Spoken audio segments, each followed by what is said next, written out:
Welcome back to the Axios Fux Podcast, number one podcast in the world. I am Mr. Producer, and Christian did Christian did his makeup before this. That's why he has so much. That's why his face looks like it's glowing. No, you know what this is called? This is called ultimate freedom. You get this type of complexion when you literally can do whatever you want any day. Dude, it looks like you put on lipstick and what's it called? No, dude, I get that a lot. I get a lot. People are like, "Wow, you're glowing. You're glowing." This is what you. Dude, no one says that. I swear. Chicks tell it to me, not guys. Girls are like, "Oh my gosh, you're glowing," and you know what it is? It's self-determinism on a daily basis. I swear. Dude, it's all the high noons coming through your pores, bro. It's all the high noons coming through your. It's the high noons coming through your pores. No, if I looked, I'd look like a high noon. If that was the case. You look like a high noon. No, what it is, because I do drink soda. You know, I do drink alcohol. I, have a cigar occasionally. You know, I mean, hookah, everything. What it is. Yeah, I've been having it too much. I've been having it so much recently, dude. Like anything I can smoke, besides obviously any drugs, of course. I've been getting my hands on hookah, fucking crack, cigars. The occasional pack of noops, any hookah, cigars, anything I can get my hands onto. It's kind of gross. Down here, noops are like very strange, like to people. They don't like them? They don't like them, no. And where we're from, I think New England altogether loves Newports. But now in Florida, like no one has Newports. I think noops are for the blue collar. Like blue collar area. This is what they like. This is the minty, refreshing feeling in the coffee before you hit the job site. It's perfect. Exactly. That's exactly what it is. I remember when I used to do painting with Eddie. Yeah. We would get in his truck and he would always smoke like a bunch of Newports and on the way. And then I remember one time there was a break during the day and I pull out my own pack of Newports. And he was like, "You smoke?" I was like, "Yeah." I was like, "So good." And he was like, You're like probably 17 at the time, 18? Yeah, I was probably 17, and I didn't smoke, but I just wanted him to think it was normal so that I could be kind of off the hook. Because I think after that, he was like, "I'm going to tell your mom." Yeah. I was like, "Hey, buddy, you're bad So, influence." dude, we wanted to talk about two different things. Did you want to start with what your topic was? I mean, once again, we're going to reiterate, subscribe, share. If you guys get any sort of good information from this, as well as the subscription membership we're going to be creating that's going to be launched in the summer, along with some other stuff. So you can go ahead, Christian. You can kind of start it off what you want to talk about, and then we can dive into something a little different than that topic. Yeah. So what I wanted to talk about is there has to be some sort of ruin in order for change to occur. So I get that nowadays it's so popular for everyone to just praise each other, with love, and praise each other with acceptance, and praise each other with, showering them with love and happiness and joy and bliss. Unless you're doing better than them. So, because that's going to go into my point eventually, but unless you're doing better than them. If you're not doing, if you're doing as good as them, that's the thing. If you're doing better than them, they're not going to be, a lot of the times, depending on what the reason may be or what cop out they may have, they're not going to praise you. They're going to give you a reason why you're doing better. They're going to give you a reason why you're doing better. Wait, I'm so confused. Could you say that again? So you remember the topic I brought up before? Yeah, but I thought I was going to lay the groundwork first. Yeah, you're going to lay the groundwork. But what I'm saying is, you said that everyone nowadays praises each other, accepts everyone, right? Yep. They will do that. They will do that as long as those people are on the same level, is what I'm saying. Yes. But if someone is doing a little bit better, we can roll into that after. If someone's doing a little bit better or a lot better, there is a reason why they're doing better in their mind that gives them a reason to believe or justify why they're not there. But you can continue. Yeah, You know what I'm saying by that? Yeah, it's almost like pointing to the guy who's successful and being like, he got lucky. Correct. Same thing. Exact same thing. Yeah, it's just a quick cop-out way to justify. It's like a justification of why they're not doing better. Yeah. You can continue. But yeah, so I was saying that there has to be a ruin. So for example, I was in like not the worst shape, but I would say pretty bad shape about, I want to say a year and a half ago. And I had to go through a point where I was angry that because I finally confronted I was in bad shape, and I was angry that I had you lost your neck. What? When you were like that, you just didn't have a neck. Yeah, I believe it. I believe it. I went through this stage too. I mean, it's nothing to be feel bad about. You just didn't have a neck though. So now instead of them being an asshole, we can continue. So basically, I was mad at myself for having taken the actions prior that got me into this position. And I noticed that there was a problem. If you don't notice that there's a problem, you can't even start anywhere, right? So what I wanted to talk about today in today's podcast is the fact that you need to be angry that you're not living that ideal life. So one thing that every guru will preach is write down exactly that ideal life. And then I think a step further would be write down your current condition. And once you do that, you really can, that's cool. You can see this gap between where you are and where you want to be. And you can add some, more reality, because otherwise you could say, oh, I want to be $100 million man. Well, okay, you're literally making $2,000 a month. You know what I mean? Like, how are you planning to do that? Maybe you should start with $10,000 a month. It has to start with a ruin. It has to start with a problem. And what I was saying earlier to you, Vasily, is the fact that I was listening to 2018, like a top songs from 2018, and they were all bangers. If you type in top hip hop songs of 2018, they're all fire. And when I hear songs from like 2020, 2021, 2022, they suck, in my opinion. Like, not all of them, obviously, but a lot of them, they suck. And I think 2018, there was so much prosperity in the US, and I think it's going to take a ruin, which I think everyone's kind of going through this. We're starting to realize there's a freaking big problem, and that's the first step to changing. So it's going to take willpower. It's going to take some anger, And I think, and that's why, like that thing I sent in the group message of me, Stefano, our brother, and then her dad, was the picture of the cryptos, right? Yeah. Picture of the cryptos. And some would say, I didn't know that was in one day. I thought that was like a 6-month span. No, that's one day. And some would say, that's so negative, talking like that. Why would you hope for these things? Which I can understand in an average person's point of view. It's like, why would you wish that upon anyone, right? And the reason being is because things get tough. Things have been too good and too easy for people, in my opinion, where people don't have to do anything to get by, but it takes from those people who are doing something. It really does. They get a piece of the pie when it's not deserved. So something like this is going to strip that all away. Anyone who wasn't doing anything, they're gone. If they don't at least change something in the next month, 2 months, 3 months, you're gone. You will be gone. I was listening to Grant, if you're not first, you're last. And he talked about it. The number one thing you can do is learn how to pick up the phone and prospect. People who cannot prospect are done, in my opinion, if you're in sales. Yeah, I think so too.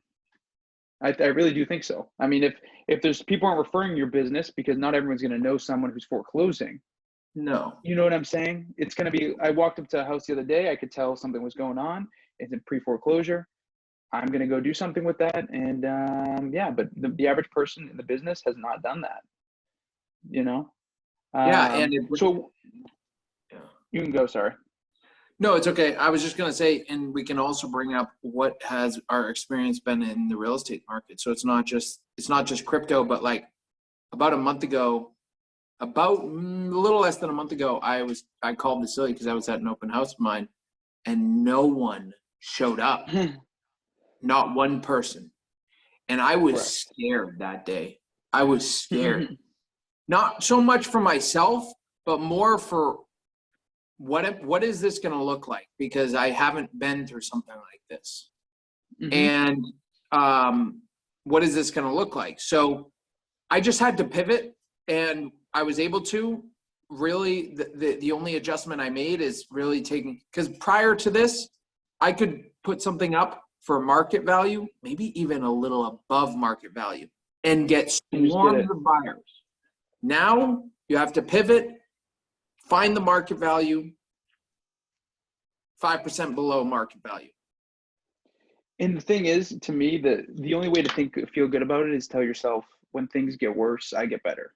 That's the only way you can do it. And Pressure makes diamonds. That's the only way you can look at it at that perspective and be positive, because if not, you'll be gone quick. I actually felt that. It's weird. It's kind of a sick thing. When I saw Bitcoin and all those things hit, I was so motivated to do something.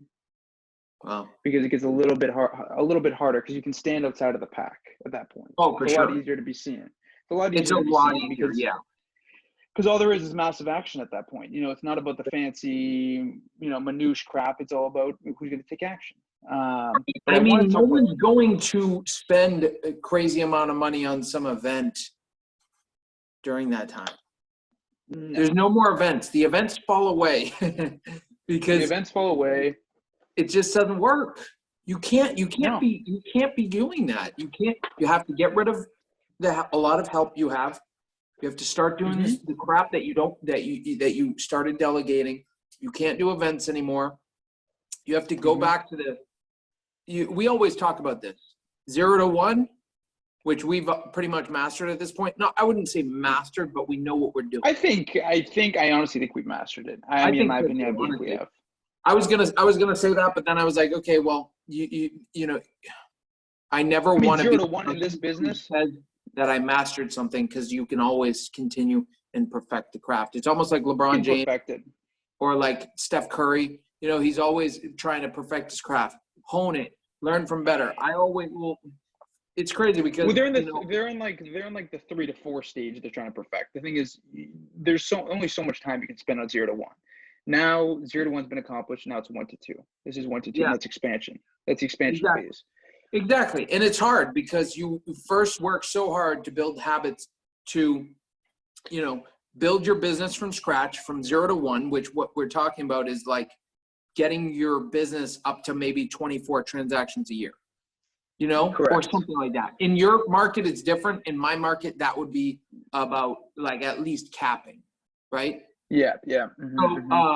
So doing that, and then that's 0 to 1. And then after that, you realize, okay, I could do 2 extra deals per month, but that's another 40 hours, or let's say 20 hours a week.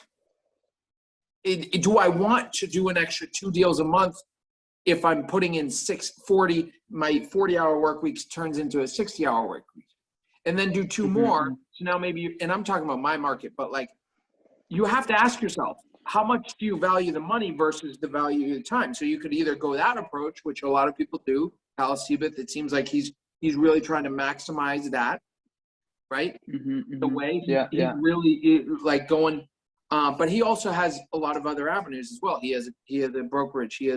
But it seems like he's really squeezed the minutes out of a day to maximize one person doing all of the hats. Yeah, there's nothing more he can do. And he said it himself. He said, I'm trying to be the Michael Jordan of real estate. And that's what it would most likely look like, Yeah. Let's roll into this next thing, Christian. So I'm going to give you a backstory. Okay. So this is the term, and I'm going to read the definition, and you can guess the word. You might know. It's a noun. Special advantage, immunity, permission, Privilege. right, or bent. Yeah. Okay. Privilege. So I'm out and about. This is pretty recently. I'm out and about, and there's these two people from a different country. I'm not going to get into like details. Two people from the same country, right? Yeah. Two different from the same country. And let's preface it with this: is that our dad comes from a different country. We're correct. First generation. I'm going to give you a circumstance. It's not, but like, hear this. It's two people from the same country. It's not the United States. Okay. Okay. One person does okay. You know, you'd say she's like, you know, I'm going to say they're both she's. Let's just say they're both she's, and it may or may not be true, but I'm just going to put that out there. One of them is, you know, middle class. Let's just say for like a single person in their mid to late 20s. Okay. Mid to late 20s. You consider them middle class. The other person still lives in that country, but comes back and forth for school to the US. Okay. So this person works over there and they have a higher profession. If them living here, their profession is a lot more sought. Like people would really like to have this profession. Okay. Over there, you're talking about, right? And over here, both places. Really great profession. You can get a job basically anywhere with this profession. Okay. And one of them said, you know, me and this person are considered the privileged from this country, okay? But she or he from their country. Correct. So they're considered privileged from their country because they're able to go to school here, whatever it may be, right? Yeah. Then one of them goes to the other one, but she or he is more privileged. And that person shook their head and was like, no. And then the other person said again, you know you are. You're more privileged, right? And then the other person got a little awkward.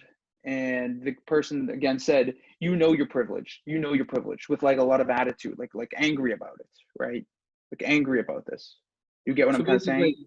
Yeah, so basically what you're saying is that there's two people from a different country. They're obviously privileged from in their country. A lot of times what I find is that if people come from like a third world country and they're, you know, and you notice that they're doing like better, like you're surprised at how good they're doing here all of a sudden, even though they just moved here. They usually are part of, you know, a government job over there or something like that. That's what a higher paying job in this type of country. Because over there, there's no middle class, you know, in a lot of those countries. There's only extremely wealthy, or there's not. Jesus. There's so many people from like the Harvard area that were like that. That's what I'm saying. So the idea was that one of them was saying you're more privileged than I am, and they're both from the same country. So basically, they're saying like here. They're both from the same country. They're both from the same country, but they're here now.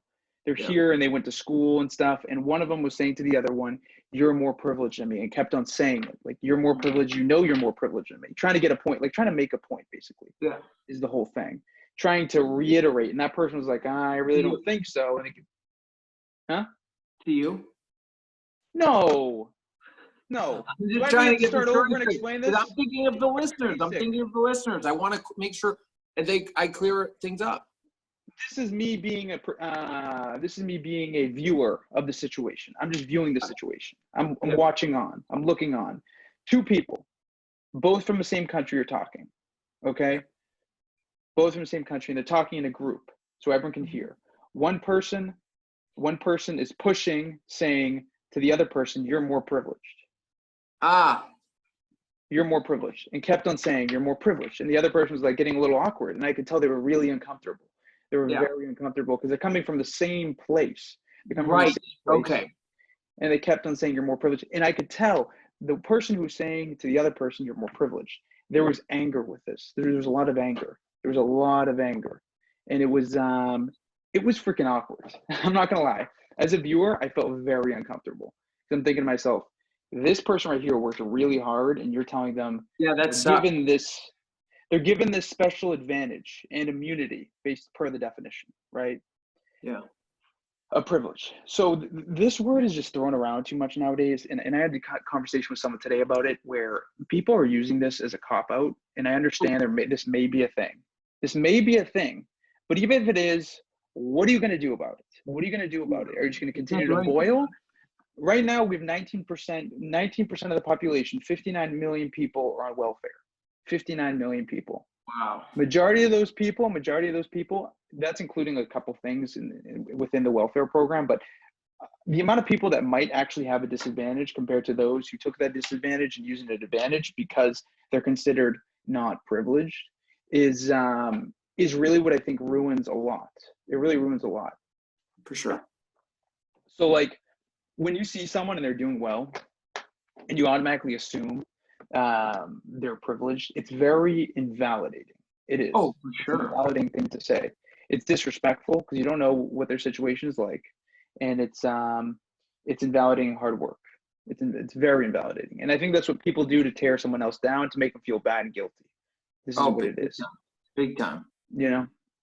So this is something that needs to be talked about because, you know, things on TikTok and all these things describing, you know, how it's a real thing, what it may be a thing. I don't know, but them pushing that whole idea is like a way to give someone who has a little bit more of a challenge a reason to give up because they're not given this privilege. Oh yeah, for sure. Yeah, it's terrible. It's sad. It's sad because it's like for those people who are having a hard time and they believe they can get ahead, they hear something like, "Oh, well, I'm not privileged." Well, you're not privileged.